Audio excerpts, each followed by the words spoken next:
రంగారెడ్డి జిల్లా ఇబ్రహీంపట్నం మండలంలో ఎమ్మెల్యే మల్రెడ్డి రంగారెడ్డి పర్యటించారు. ఇందులో భాగంగా పలు అభివృద్ధి కార్యక్రమాలకు శంకుస్థాపనలు ప్రారంభోత్సవాలు చేశారు. దండుమైలారం, మూకునూరు, రాయిపూలు, పోలకంపల్లి గ్రామాలలో సుమారు 2 కోట్ల వ్యయంతో ఆర్ఎండ్బి పంచాయతీ రోడ్లకు అండర్ డ్రైనేజ్ వ్యవస్థకు శంకుస్థాపన చేసి రాయిపోలు, పోలకంపల్లి అనుబంధ గ్రామ మాన్యంగూడలో నూతనంగా నిర్మించిన అంగన్వాడీ భవనాలను ప్రారంభించారు. అనంతరం అంగన్వాడీ పిల్లలకు అందిస్తున్న పౌష్టికాహార నాణ్యత గురించి అడిగి తెలుసుకున్నారు. అనంతరం రాయిపోలు జిల్లా పరిషత్ ఉన్నత పాఠశాలను సందర్శించి విద్యార్థులతో ముఖాముఖి మాట్లాడుతూ విద్యార్థులకు రావాల్సిన పాఠ్య పుస్తకాలు, యూనిఫామ్ల గురించి అలాగే పాఠశాలలో మధ్యాహ్న భోజన అమలుపై ఆరా తీశారు.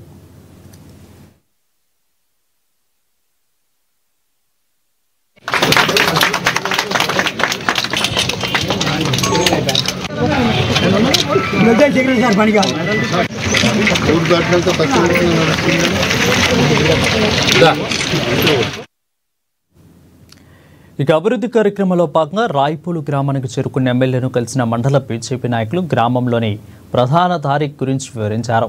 ఇబ్రహీంపట్నం, రాయిపూల్, దండుమైలారం మీదుగా విజయవాడ హైవేకు వెళ్లే ప్రధాన దారి అధ్వానంగా మారిందని, వర్షం కురిస్తే పరిస్థితి చిత్తడిగా ఉంటుందని అన్నారు. రోడ్డు పనులను ప్రారంభించి ప్రజలకు అందుబాటులోకి తీసుకురావాలని బీజేపీ నాయకులు ఎమ్మెల్యేలకు వినతి పత్రం అందజేశారు.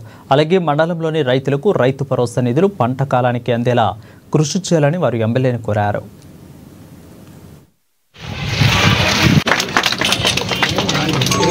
దండుమైలారం, పోల్కంపల్లి, రాయపోల్, మన్యగూడెం, ముక్కునూరు గ్రామాలలో వివిధ అభివృద్ధి కార్యక్రమాలు 2 కోట్ల రూపాయల అభివృద్ధి కార్యక్రమాలను ఫౌండేషన్లు కానీ ప్రారంభోత్సవాలు కానీ చేసుకున్నాం.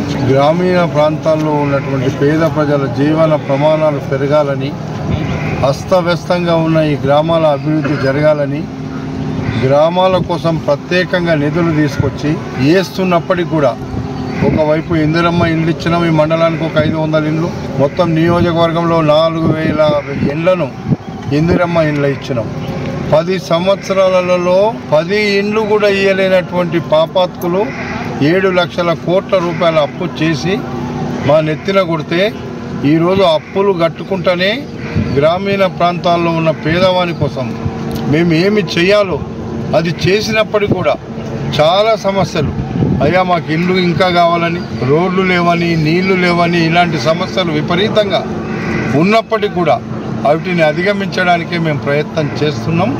తప్పకుండా రాబోయేటువంటి రోజుల్లో ఇబ్రహీంపట్నం నియోజకవర్గం సమస్యలు లేని నియోజకవర్గం చేయడమే లక్ష్యంగా తీసుకున్నా.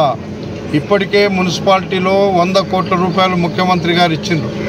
ఇంకొక 100 కోట్లు గ్రామీణ ప్రాంతాల్లో ఉండేటువంటి రోడ్ల మీద ఇప్పుడు అన్ని రోడ్లు, ఆర్ఎండ్బి రోడ్లు కానీ, పంచాయతీరాజ్ రోడ్లు కానీ, అవన్నిటికీ మేము కొత్త రోడ్లు వేయడానికి ఒక మ్యాప్ తయారు చేసుకున్నాం.